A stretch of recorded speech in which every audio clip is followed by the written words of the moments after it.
Okay, kung naalala niyo mga pwede, yung pinost kong tutorial about sa copy-based layout mga pwede, na isi-search nyo lang sa Google, no? Tapos, ilalagay nyo lang dun is kung anong TH nyo, tapos lalagay nyo copy layout. Tapos, ayan, yan, pinapakita ko sa, sa screen, no? So, pwede rin pala yan mga pwede, sa builder base mga pwede, no? So, papakita ko sa inyo. So, ayan, magulo yung builder base ko mga pwede, no? So, ayan ha, magulo ha. Then, pupunta tayo sa Google, mga perdi. So, sundan nyo lang ha. Ayan. Ito nga, di ba, may nakalagay TH9 layout. So, search lang natin, Builder Hall, Builder Base, 6 na lang. 6 layout. Ayan, pwede to. Ito, yan, ganyan, oh.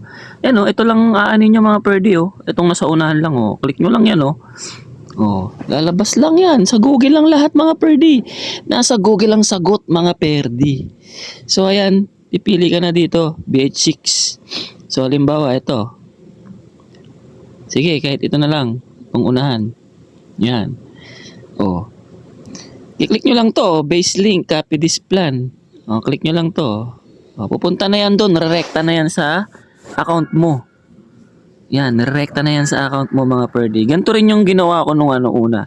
Ayan, tas click mo lang dyan, pili ka dyan sa tatlo. So, dito sa akin. Tas okay. Ayan. Ayan na mga perdi.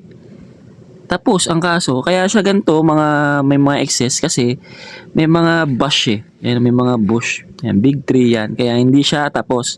So, i-edit mo na lang siya. So, ayun, ganun lang mga perdi.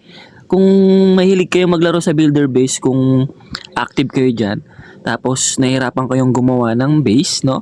Ayan, ganun lang gagawin nyo. Okay? Alright.